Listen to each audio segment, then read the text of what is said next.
This week, we're going to look at how Lando Norris secured his first World Championship, a few mixed results from up and down the grid of the last race of the season, and a few sad goodbyes to end.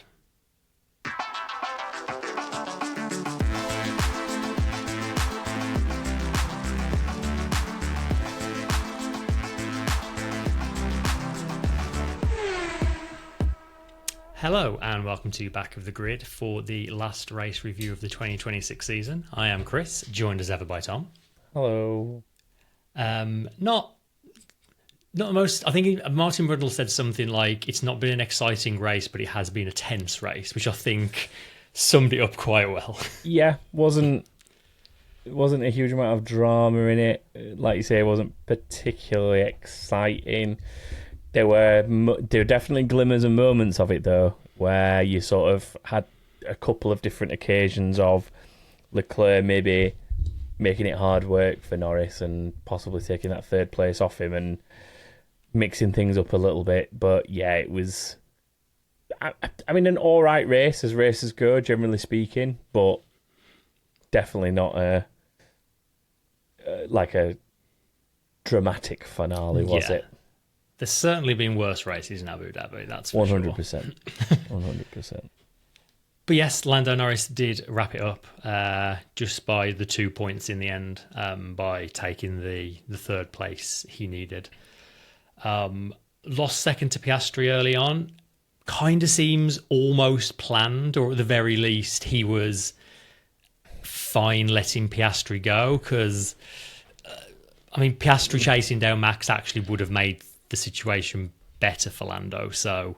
Yeah, I guess this is the byproduct of him being able to get fourth in Qatar, right? Like, it gave him the luxury of allowing that to happen. And yeah, I mean, it was still a great move from Oscar to put it around the outside like he did, but he definitely had a semi-compliant Norris, knowing that, you know, generally he was going to be okay there.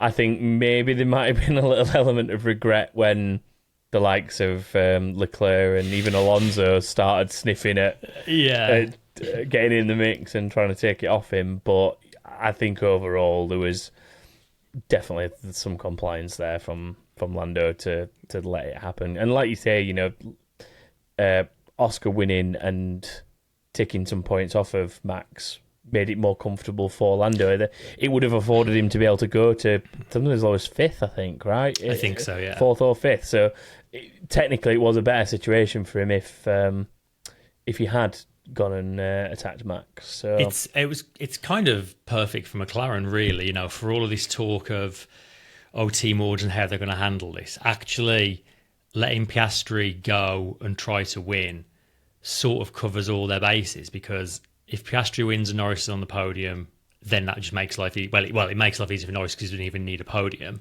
Mm-hmm. But it would also mean if Piastri was able to take the lead, that if anything were to happen to Norris, it's going to be Piastri ready to take the spoils rather than Max. So, yeah, kind of worked out well for them either way. I just say, like, not an easy race for Norris. He had to soak up quite a lot of pressure from Leclerc early on.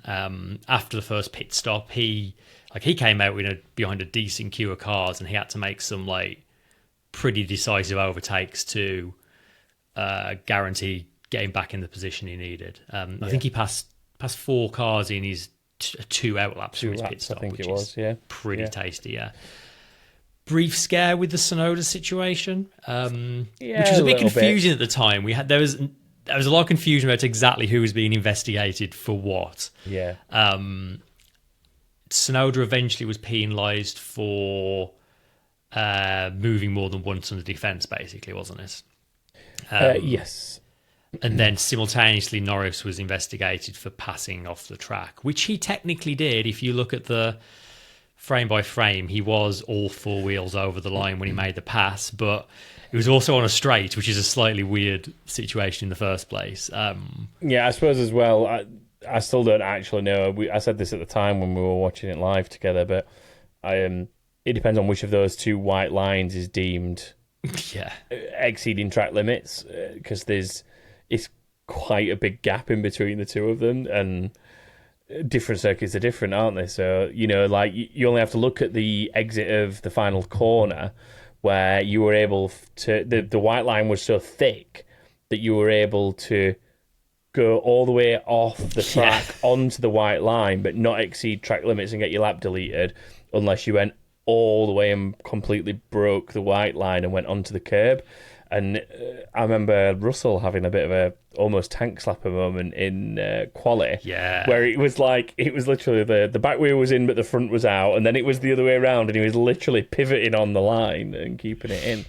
So I think overall, I feel like the penalty was a little bit harsh for Yuki, to be honest, in the grand scheme of things. Like, I wouldn't have had any complaints if they just left that as it was. Ultimately, they ended up in the order that they probably should have done afterwards. So, but yeah, I mean, it's been a season of many ups and downs for the top three. I think we've said before, any of the three of them would have been worthy champions given the seasons they've had, but ultimately Norris got himself in a position where he had the easiest job to secure it, and that's exactly what he did. And it's I always just love seeing a new champion. Like, it's such a nice vibe seeing someone win a title for the first time, and getting to see the other drivers congratulating and stuff. It's always very nice. And I think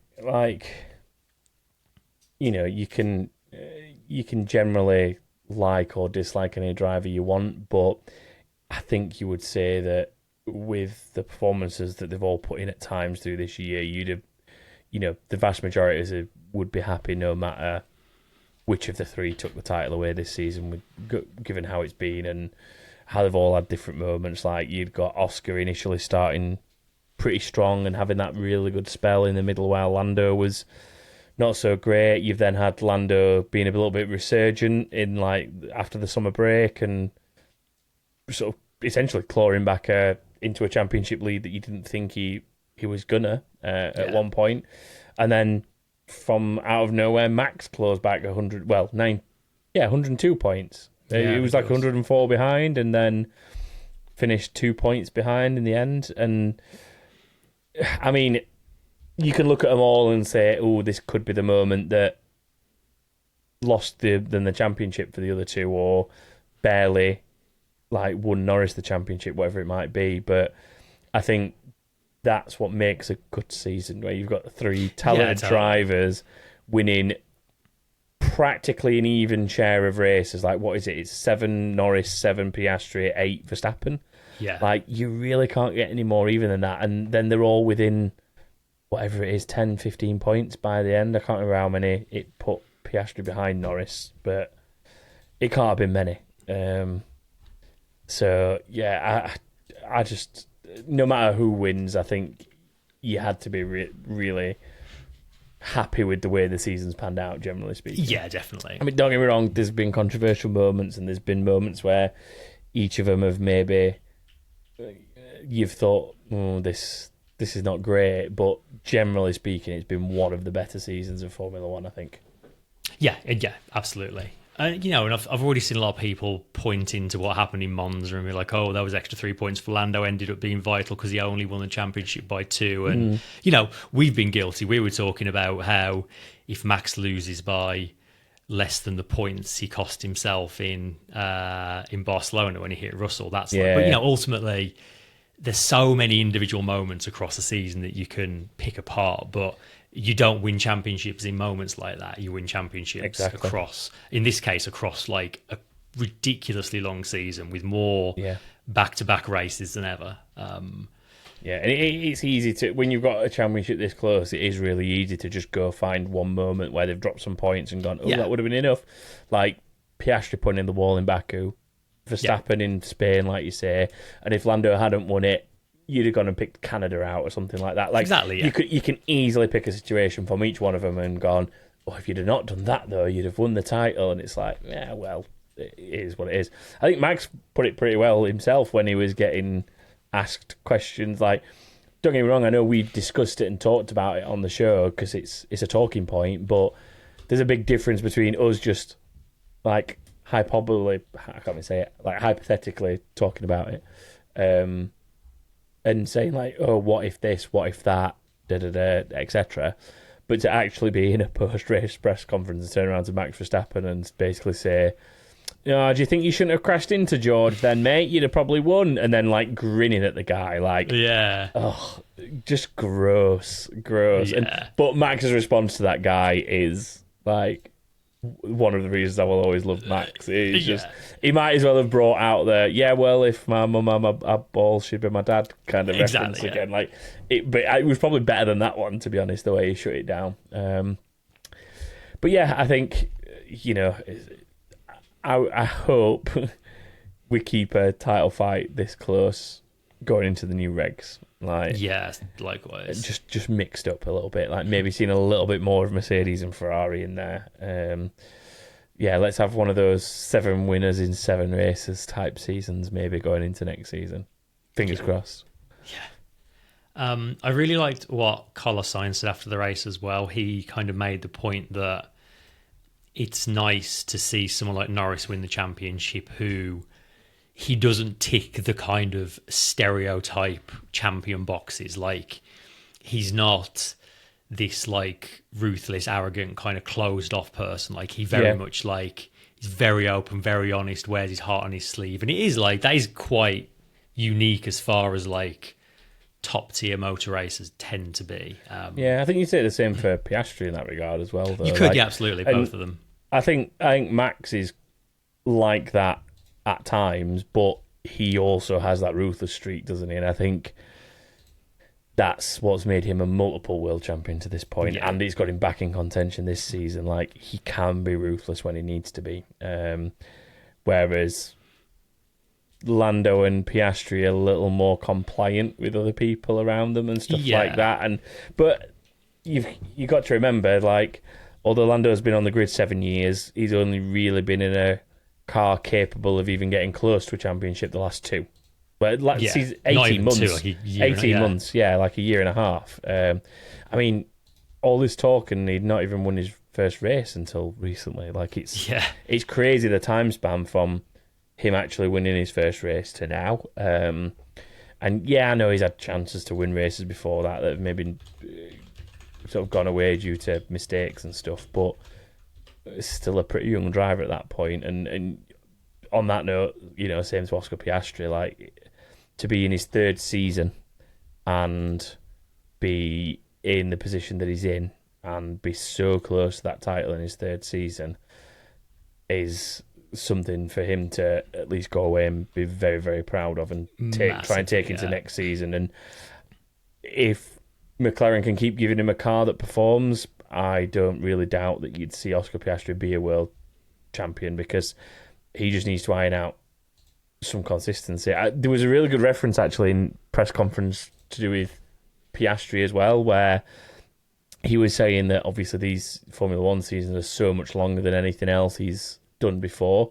And he made the point of, like, any championship he's won before this is like a 10 round maximum, and this is more than double that. And I think Max then leaned in and made some comical remark of, oh yeah, and weren't you winning this title 10 races in or something? and he was just like, yeah, thanks for reminding me, mate. But I mean, this is what I like about this current era of leaders, is that they can sit and have that level of almost camaraderie of, we're all in it together, we're all trying to do the same thing. Why be aggressive towards each other? Why hate each other? Like, let's do what we can do, be good at what we do, and not take stuff that goes on track personally, and be like pretty chill with each other off tracking in the paddock and stuff like that. And I'm really liking this about these three and the title fight. And some people might say, oh no, you need the ruthlessness, blah blah blah, that kind of thing. And I think when it's on track, yes, you do, but you don't need to be like that 24/7 in the paddock and in the press conference and stuff. I mean, go back to even Schumacher and Hakkinen. They used to sit pretty much side by side every other week and had a bit of a laugh and a joke and wound each other up. Like, very similar sort of scenario between the two of them to a degree. Yeah, like I think there has been this over the last few years, like a rhetoric from the kind of the old guard sort of thing who are in the media roles now. You know, you kind of, I guess David Coulthard's a bit guilty of it. I think Damon Hill was a little bit as well. This like, oh, you can't be friends. All these damn millennials now in Formula One, and they're all pally, and you can't be successful and be friends. It's like they're proving that that's not true. Like, Yeah. as you say, you can kind of leave it all on the track. And even when like the likes of Russell and Verstappen have had sort of quite public comments about each other, that's passed with time, and they sort of. Well, yeah, I mean they're pretty much over it by this point. I know it was a bit sour for some part, but throughout a lot of this season, you wouldn't have even realised that had ever happened. I think with the way that you saw Verstappen and George together at times, and even if there is any like resentment left in any drivers for anything that's happened this year, guarantee it's gone now. They're all you're thinking of next year, and all of that's forgotten. Yeah, that's it. As much as the media want like dig it up at every opportunity. Yeah, exactly. I mean, Max, like, he did what he had to. He won the race pretty dominantly. Like, he was a great qualifying lap, great race performance. He didn't get involved in any like the Hamilton 2016 shenanigans, trying to like slow people up. And I think in a lot of ways that's because McLaren made that very difficult for him, because McLaren split the strategy between the two drivers. As soon as Max tried to play any games, he'd end up losing the race to the other McLaren driver. So in some ways, I think McLaren sort of made a situation where he couldn't do that. But even then, like in the closing laps, if he wanted to, I suppose he could have started trying to back people up to let someone have a go at Norris. But like, I'm glad that wasn't the case.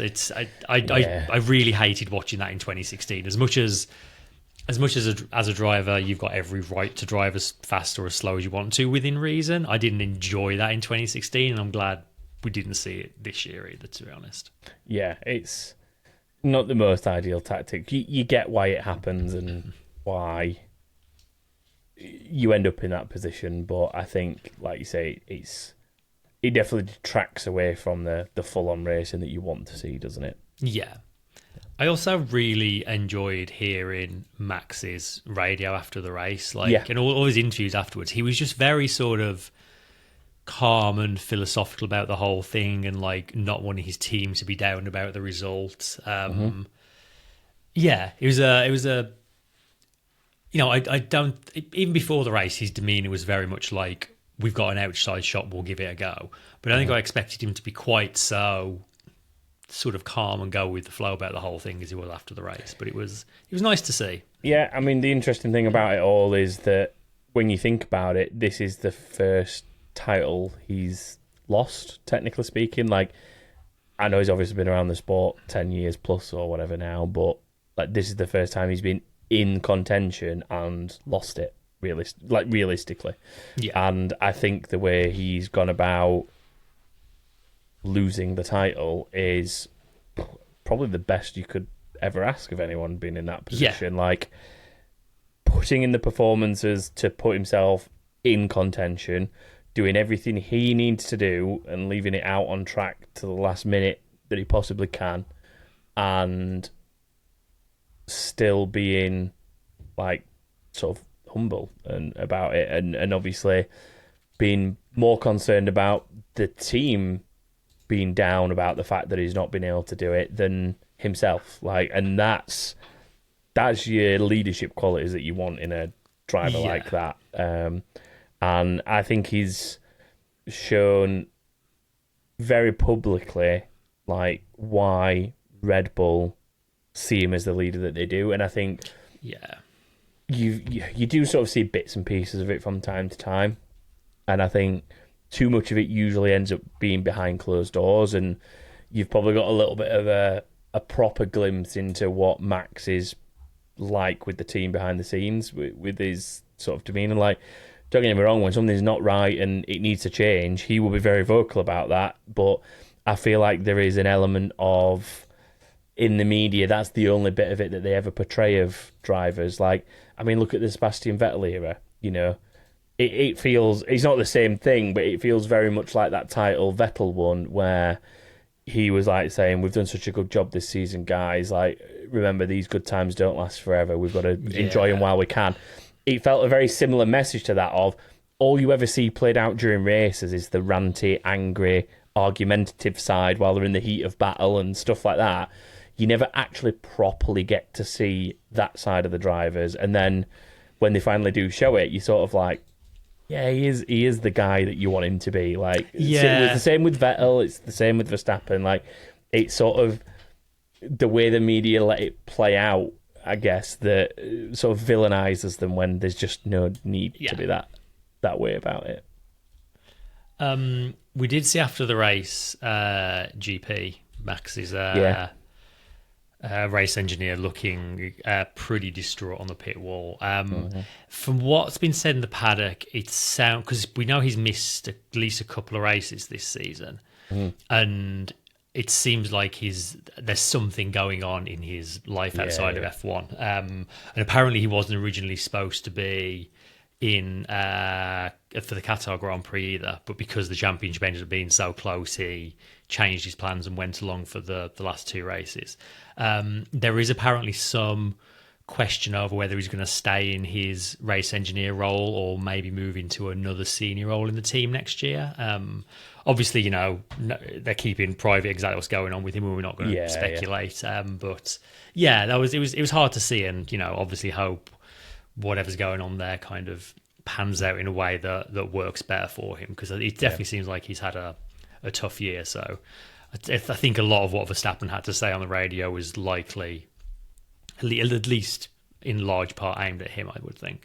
Yeah, and in a way it'd be a shame to see him not working as Verstappen's engineer, because I feel like, as much as it seems very argumentative between them at times, it's what Max needs. Like, Max needs to vent that stuff out and get it out of his system so that he can then go and concentrate on performing. And GP sometimes needs to rein him in and try and keep him in line a little bit. Like, and that's why that relationship works. And I mean, Max himself has said it on a number of occasions, but like, he genuinely sees that man as his friend, and people would say contrary things to that based on what you hear over the team radio. But again, it's just point in case of you genuinely have the smallest fraction of what goes on within a team like that that's played out publicly as part of the media coverage. And it doesn't really matter what people like Max say of like how much he likes the guy and how close they are, blah, blah. If all people ever hear is him, well, them two giving each other grief, that's the narrative people are gonna play into, isn't it? But let's hope for GP that everything pans out in the right direction, and he's at least part of the team, even if it's not in a race engineer role. Piastri mentioned like he was now decided that he tried the alternate strategy, I guess, hoping for a late safety car, which never came. I mean, he did what he could, didn't he? Ultimately, you have to, when you're in the position he was, you have to kind of try and go counter strategy, don't you? Just racing on the same strategy as everybody else around you. When you're the one that's the furthest behind and needs to claw back the most points, just doing the same as what they're doing is not really going to be productive, is it? Like, even winning the race, he needed results to fall even more in his favour in terms of where the others were. So I think doing a bit of a counter strategy to A, split up the McLarens and give them two shots at it, and B, give Oscar the alternate in case like a late safety car or something did happen and it fell into his favour. But can't complain about anything in his drive, all absolutely what he needed to do and executed it as best he could. It just, unfortunately, that safety car that they were probably waiting for never came, sadly. No, a ridiculously clean race for the most part. Yeah, generally speaking. We'll run through a few other people that were not in the championship fight. Leclerc, as you mentioned, kind of pushed Norris as much as he could, but ultimately didn't really have the pace to do anything more than fourth, which is what he achieved. Hamilton, Matt, 3 races in a row now. Hamilton's been out in Q1. Really rough. I mean, he had a really good Grand Prix. The recovery drive was pretty good, wasn't it? Yeah, like he started on the softs and gained a bunch of places on the first lap, and then most people who did 3 stops, well, a lot of people in front of him did 3 stops or ending on the hards, or they just did a 1-stop strategy, whereas Hamilton 3 stopped but saved the medium for last and like really made that work. Like that last stint, he was really quick. When you say 3 stopped, do you mean 3 stint? 3 stints, sorry, yeah, not 3 2 stops. Just before anyone gets angry in the comments. But yeah, he really made that work. He was super quick at the end. Climbed to 8th in the end, like pretty close to another position as well. But man, like Hamilton especially, but both Ferrari drivers were like so downbeat after the race. They just looked like beaten up after the end of this like disaster of a season. I mean Hamilton's been done for a number of races, and I think you've definitely with the stuff Leclerc was saying after the race in his pen interviews, you can tell that he was just putting on the brave face to save face for the team. And it's weird, isn't it? Because any other given weekend, I mean, to be fair, he was pretty happy with the 4th. He wasn't dejected with the result in the race. He was more dejected that he was finally letting out in full the frustrations of the season as a whole, I think. It's kind of where a lot of his post-race interview stuff was coming from. But, I mean, who can blame him? That car's been such I was going to say a Jekyll and a Hyde, but it's been more of a Hyde for the most part, hasn't it? It's been... Like, it's been a nightmare more than it's been... And it's so frustrating, I think. Like, when you look back to races like China, where Lewis literally qualified on pole and won the sprint, and then couldn't just something completely change going into full Grand Prix weekend, and then never looked anywhere like being in contention for a podium ever since. Like, what on earth changes so dramatically on a Formula One car that's the scenario you find yourself in?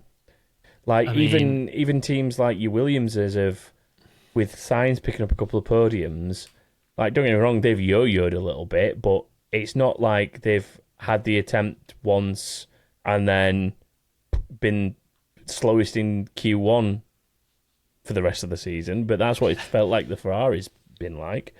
And again, Sauber being another example, like Hulkenberg picking up a really nice podium partway through the season. Admittedly, his quality pace has not been where it has been in the past, but the car in general has not been bad, and he's picked up great race results despite poor qualifying. Hamilton has done that on occasion, but this performance has been like a few and far between out of the poor qualifying, converting back into some points, hasn't it? So I just hope they get next year right, man. I really fear for both those drivers if they don't get it even just moderately competitive next season, and honestly, they're really sniffing around the podium on a regular basis. If Ferrari don't get the car right next year, I can see Hamilton retiring and Leclerc starting to look elsewhere. Like, I think if they don't get it right, there's a real chance 2027 Ferrari will have 2 new drivers and maybe a new team principal as well. Wouldn't be surprised. But like, I saw an interview with Hamilton after the race, basically saying the thing is he's just looking forward to like being away from F1 for a while and just like recharging after the break. But paraphrasing him slightly, he essentially said like his first job is to work out how he's going to approach the post-season meetings with the team to get them to change the things he feels they need to change. He didn't go into specifics, but whoever's interviewing him kind of sort of talked about communication a little bit, and Hamilton kind of like, he didn't say no, he didn't say yes sort of thing, but it definitely feels ciao, Ricky, ciao. I feel, man, some of the team radio game from this race was just like, there was one bit where Hamilton like told him something, and the Ricky came back like, okay, yeah, confirmed. And Hamilton's like, you don't need to say confirmed every time, you can just listen to me. He's like, okay, yeah, confirmed. It's like, no, stop it. He just like, at this point you're trolling the poor guy. And then I mean, it'll probably never happen, but, or at least not easily, but do you think they need to think about having just a native English-speaking engineer for someone like Hamilton. Even if it's someone who can speak fluent Italian, but English is their mother tongue. That's the thing. There's plenty of other examples on the grid of people who are speaking English as a second language as a race engineer and do a perfectly fine job. But for some reason, it's an area Ferrari always seem to have a struggle with. And I don't know what it is, but like, did you see the team radio from the cool down lap from Hamilton as well? I don't know if I've seen that one. Hamilton basically said, thank you for everything this year. It's been a tough one, but we'll keep rebuilding, whatever. And then there was just complete silence. And then Hamilton basically said, "Did you hear any of that? This is like the first time all race you've not instantly replied to me." And he was like, "Oh yeah, sorry, we were talking. Thank you for that." Basically, wasn't listening. It's so painful. It's so painful to listen to. I'd have loved if he'd have come back and said, "You said stop saying confirm, so I didn't say confirm." Yeah. You told me to do this. Just do what you told me to. Eventually. I can't win with you, Lewis. Oh, dear. Quick word on Mercedes. Russell had another one of those George Russell races where he was just completely on his own for the entire race. Yeah, I'm a bit disappointed he didn't get more in the mix like he was. Because through practice, he was looking rapid, wasn't he? Oh, yeah, he topped FP3, I think, didn't he? And he looked decent in quali at one bit as well. Like, he was looking okay in quali. He had a shocking start, though. Yeah, the start definitely didn't help. He dropped 2 places straight away, didn't he? Yeah. What was it, Alonso and Leclerc that he dropped places to? So, yeah. Shame. But, it was always an outside bet that Red Bull would jump them for second anyway, but the fact that he scored decent points put any sign of that to bed. So Mercedes secured second place in the Constructors. Poor old Kimi had an awful weekend. He qualified after a few really good races. He qualified down in 14th and then ended up finishing a place lower than that. Not the way he'd want to end the season. No, but an all right season overall, I think, for him as a rookie season. Yeah, oh yeah, definitely. Shame it ended that way, but he's definitely, on the whole, had an upwards trajectory. His post-race team radio was very interesting as well. Go on. He asked Bono if Norris had won the championship, and he was like, yeah, he did. And he's like, oh, how many points did he win it by? Obviously thinking of when he crashed into Max in Austria. Bono was like, oh, he's won it by 2 points, and then it was just complete silence. Oh yeah, I didn't even thought about that one. Yeah, I was thinking of the fact that he made the mistake that let Norris through in Qatar, but he's probably thinking the time that he crashed into Verstappen. Because after the race, Kimi went straight up to Max, and you don't see what he's saying to Max, but you see Max's reply, which is basically like, no, like, why are you apologising? It's fine, don't worry about it. But yeah, like, Kimi was very much thinking, screwed him I over crashed twice. Max out of a world championship. I never. Do you know what? I'd kind of completely forgot. But that, again, that's another one. Yeah, it's another one of those examples of, oh yeah, but what if this had ever happened or not happened? Like, yeah.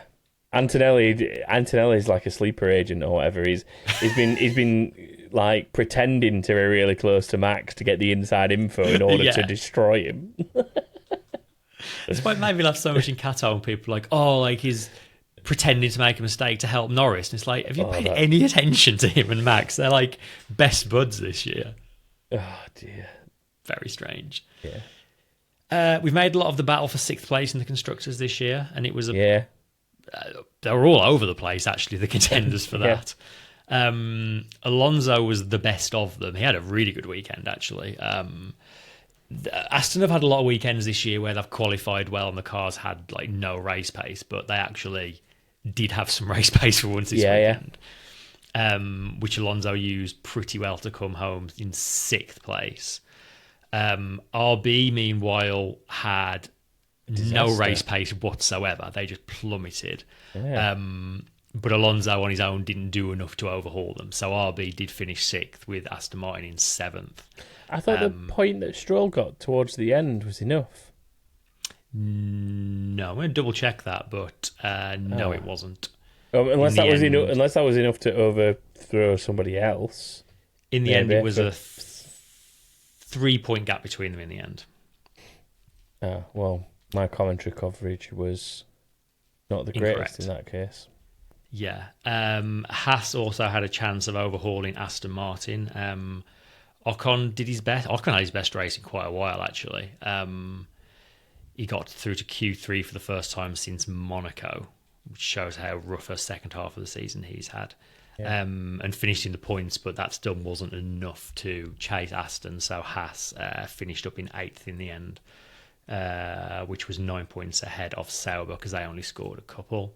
Mm-hmm. Speaking of that set of teams, both Behrman and Stroll also picked up penalties for more than one change of direction when defending. Got penalty points each for that, which actually brings Behrman to 10 points. So he's only 2 points off a race ban. And he doesn't lose any of those points until Miami next year, which is round 6. Yeah. So he's got to have 6 very clean races, or he's 5, or is it? Six? It's after Miami they disappear. Okay, so 6. He's got to survive 6 races. Yeah. Oh dear. So we might be on the way to the second driver to get a race ban, which will also be a Haas driver. I've still not been properly looking back at what I'm talking like that guy who asked the weird questions in the press conference. Please cast your minds back to the time when Ollie Behrman did that thing that one time. Sorry, I've distracted myself with that. Yeah, I've not had a chance to go back and actually look at Ollie's thing, so I don't know how egregious it was, but what I will say is it feels at least semi-consistent from the FIA that Tsunoda, Behrman and Ocon all got a 5-second penalty for like more than one move and moving under braking kind of thing. At least it feels like anyone doing that was penalised properly. But yeah, unless it was like really, really dangerous, I feel like the penalty points might be a little bit of a stretch. Yeah, I need to get any penalty points. But then again, I mean, regardless of if he's going to be on the grid or not, he should still be getting penalty points. Right? Well, yeah. It didn't stop them penalising Jensen and Valtteri in their last races. So. Exactly.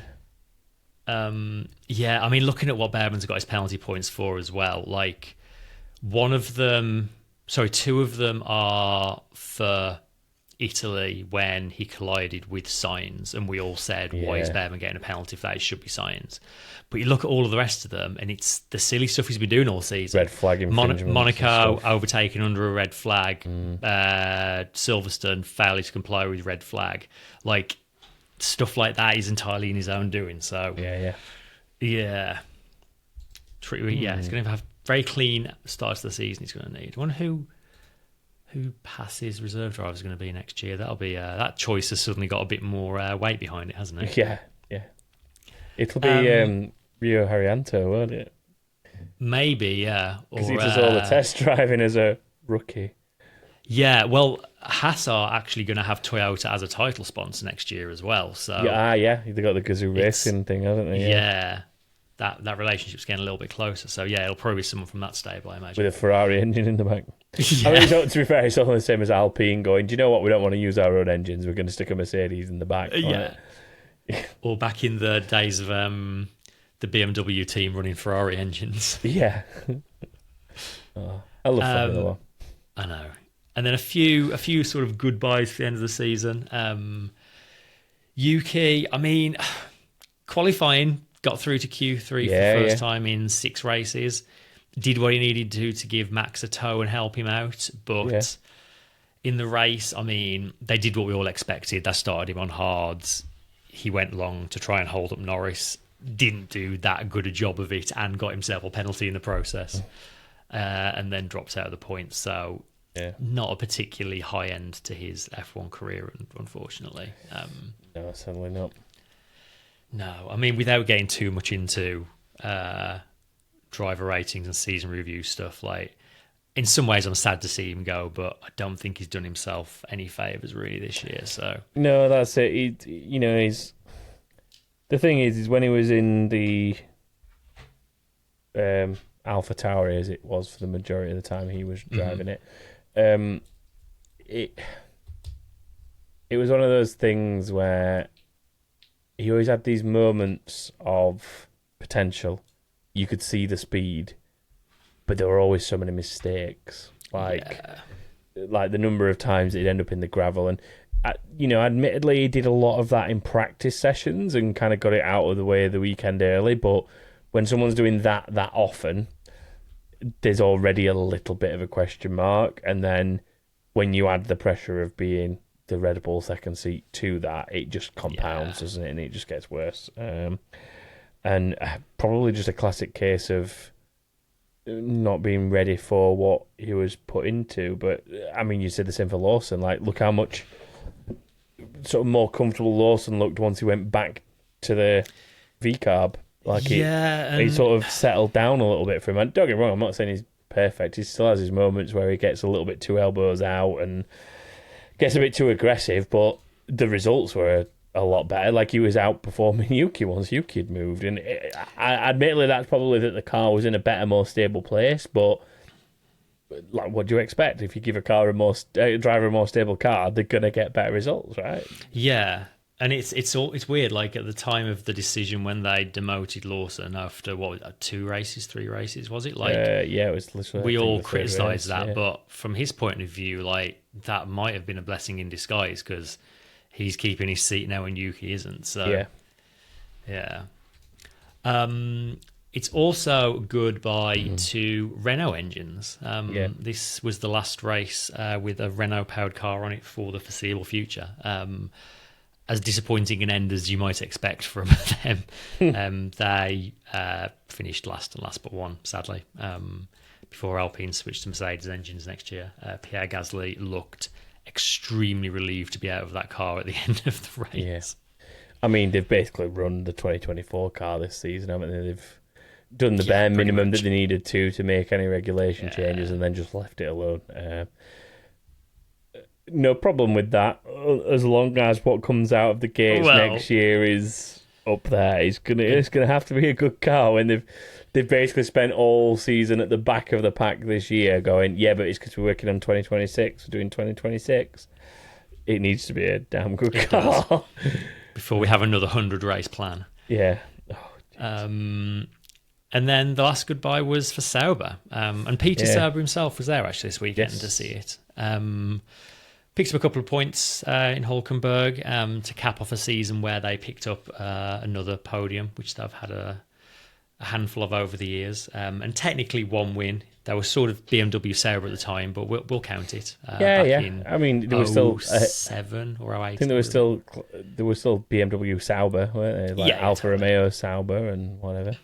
Yeah. I mean, the Audi cars are still going to be using the Sauber factory and Sauber wind tunnel, and a lot of the same personnel are going to be there, but the Sauber name itself is going to be gone for the first time in a good number of years, which as someone who's been watching F1 since the 90s, it is going to be sad to not have that name on the grid anymore, but I think they've lasted a lot longer than a lot of people would have expected over the years. So, well, yeah, considering the position that they've been in, like, they've had to make some strategic partnerships and stuff like that over the years, essentially to just survive. Like, there was the Petronas Red Bull days early on in the 90s, and then obviously there was the BMW merger.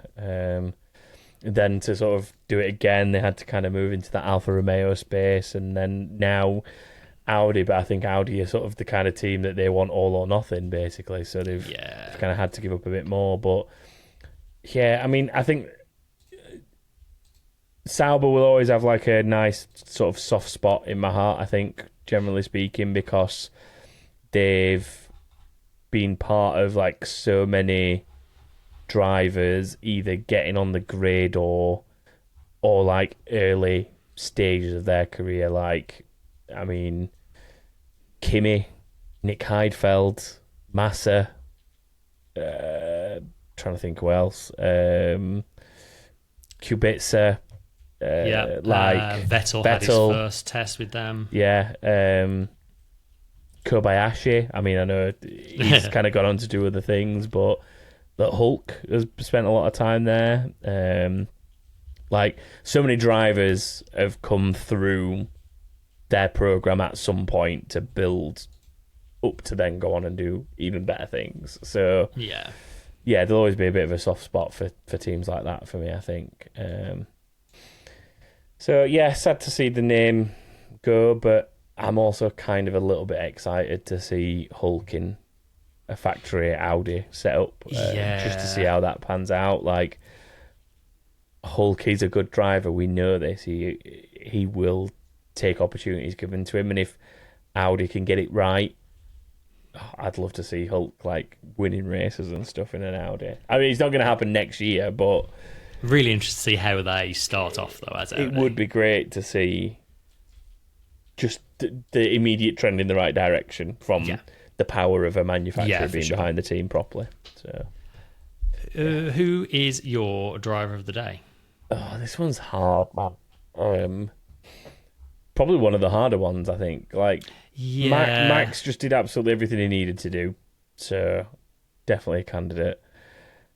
Lando, to be fair, did everything he needed to do to make sure he secured third in terms of like getting racy with they weren't really back markers with it because it was for genuine position, but like those people that ended up in his pit window did everything he needed to do. I then sort of look at like Hulkenberg and Hamilton coming back from essentially the back of the pack into the points comfortably.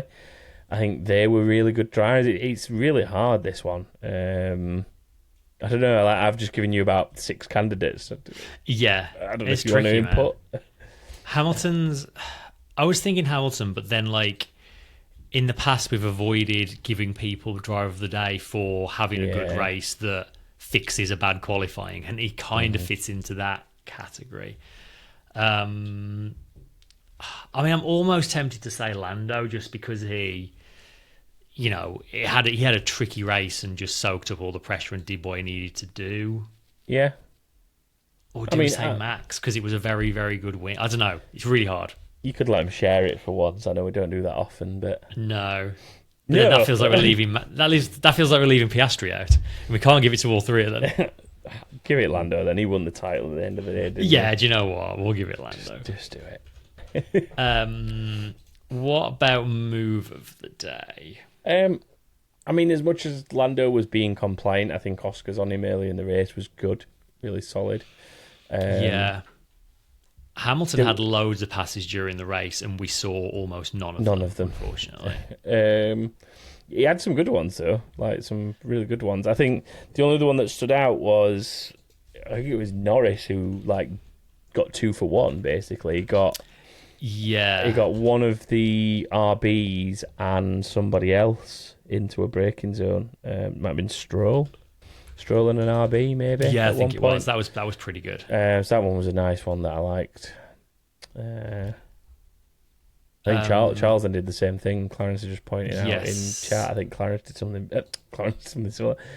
Clarence is saying Charles did something very similar. There was. I don't know if you've seen Hamilton's pass on Sainz. Yeah, that was a good one.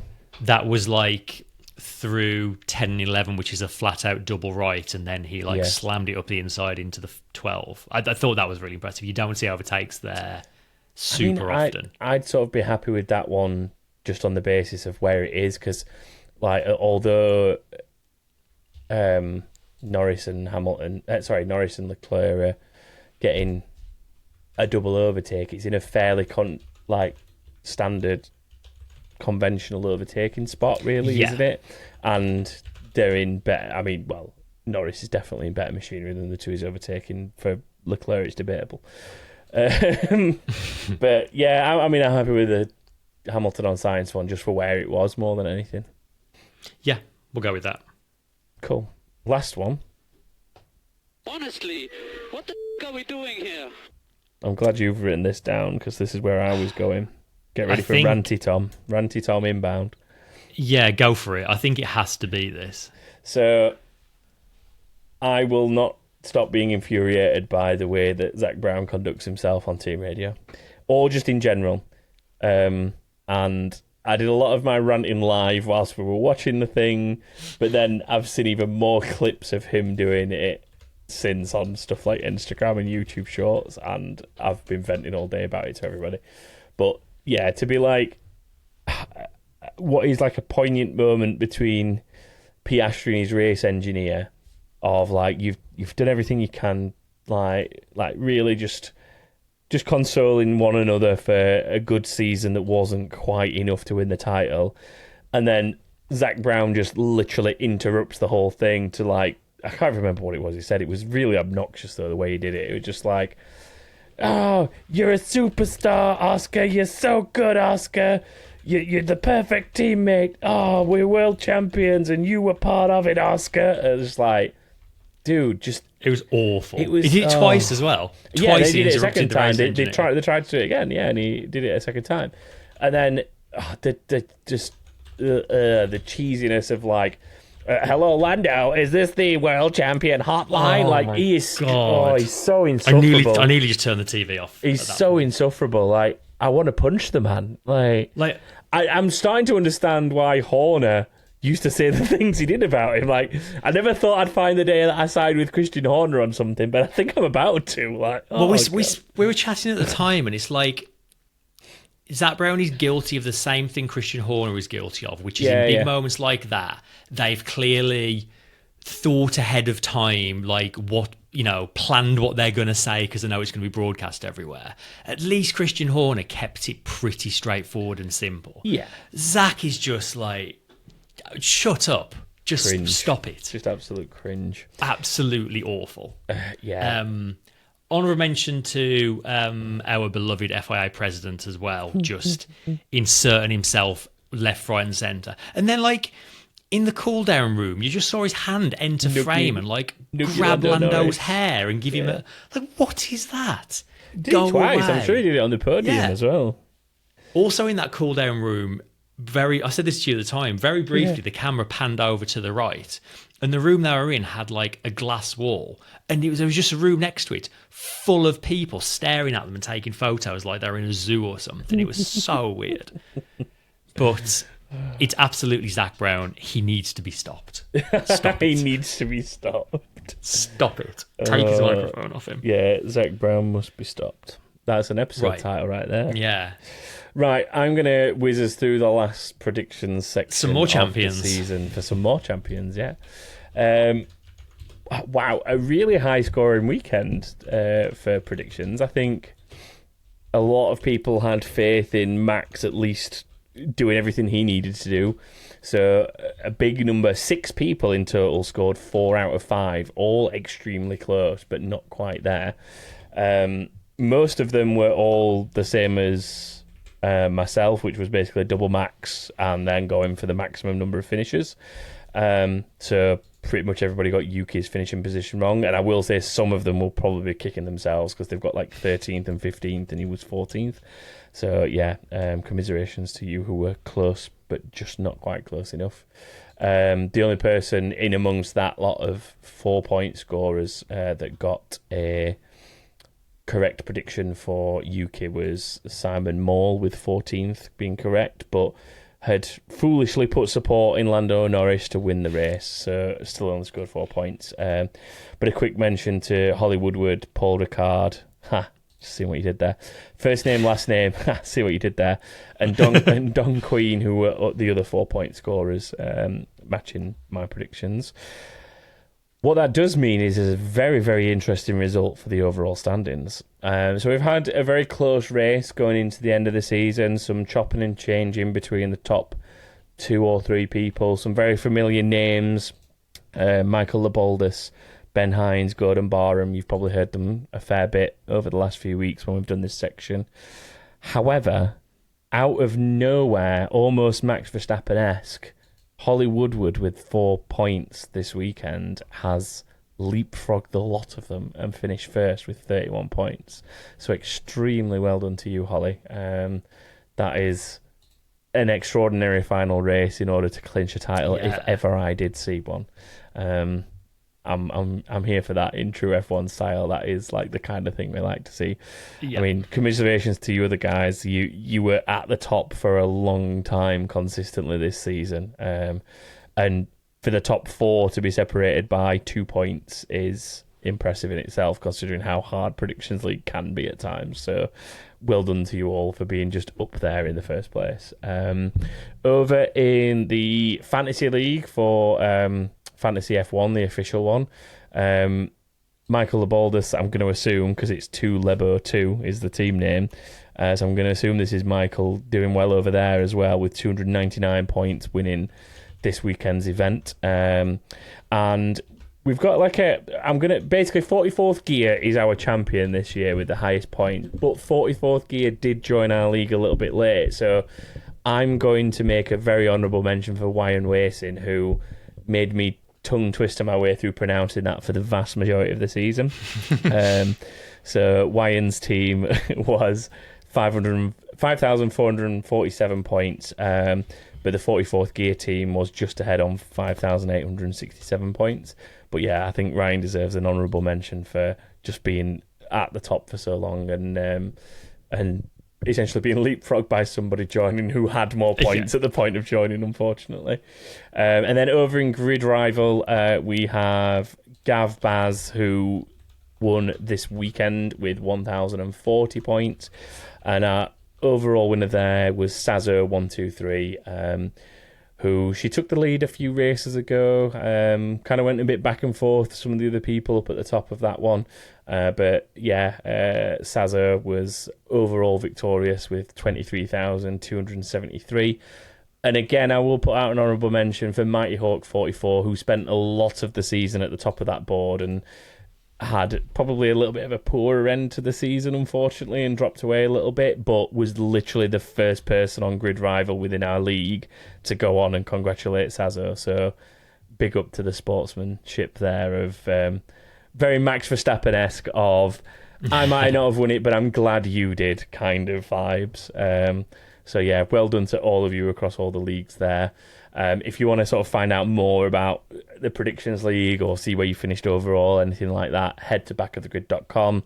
There's quick links there to the fantasy leagues as well if you want to look at both of those. Take a look. We'll be doing it all again next year when it all resets, so feel free to start registering yourself on all the platforms ready for next season if you want to get involved next time out. Oh, that's that. That's some more champions decided. Shall we take some questions? Let's. Wrong button. Oh, you can tell I'm tired and it's the end of a long season, right? Let's try that again. Keep it staying out. Stay out. Box. Hey, man. That's more like it. First up, Macheco has a question for you, Tom. He says, Tom, you've followed Lando since he was a kid. Did you ever think this day would come, especially in a field with Hamilton, Verstappen and Alonso? Yes and no. Because you've been watching Lando since like Ginetta Junior days, supporting British touring cars, right? Yeah, so as I've probably mentioned it enough times on this show that everyone realises that. I think anyone that listens regularly enough knows that I go to stuff like the touring cars quite a lot. So I see a lot of the support series like Ginetta Juniors and Formula 4 and all that kind of stuff, and see like literal kids at that point coming through into like, you know, some of them are like, I think it was like 12 or 13 was the earliest age you could start in Ginetta Juniors. Like, it's really young. And I do remember watching people like Lando, Billy Monger, Jamie Caroline competing against each other in Ginetta Juniors and thinking, these three have got like good potential. And I sort of hung my hat a little bit on Lando for whatever reason, and don't know what it was, but just sort of leaned a little bit more on his side. And then I always sort of commented on this show about the fact that he's probably the first driver I've genuinely followed from like a youth career all the way through to Formula 1. Like, usually you end up picking up people Formula 3, Formula 2 sort of time, don't you, when they get a little bit more on the radar.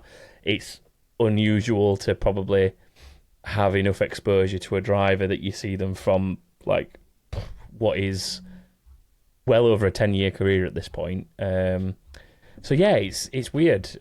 It's weird to see it, and to have been rooting against him for the last 4 races just because I wanted the Verstappen comeback was also pretty weird. But yeah, I think I'd sort of answered this one really quickly in the Discord a little bit now, looking back at it, and I just sort of said it's one of those where I've always sort of felt like he got the potential to do it, but whilst Max was in the form that he was, and you'd got, like, obviously Hamilton only recently winning titles and stuff like that, probably didn't think it'd come as soon as it has, to be fair. I could have maybe seen him being a little bit like a Jenson Button type, who was always around, always picking up nice results, getting wins when the moments came to him, etc., etc., and then just that one season, like, regulation change, drops into a great car and takes advantage of it. I could always kind of see that trajectory for Lando. So for him to have actually had to go toe-to-toe with someone like Max Verstappen and come out of it as a winner, I think I'm very pleasantly surprised by that, personally. Always thought he had the potential to do it, but just didn't think he'd be able to do it in the style that he has done it, if that makes sense. I think that's where I sit. So, yeah, that's fair. Yeah, there you go. Do you want to input any of that? I don't know. No. It was aimed at me, so I feel bad for just hogging that. But yeah, fine. I'll read one, and you can obviously have dibs on this one. How's that?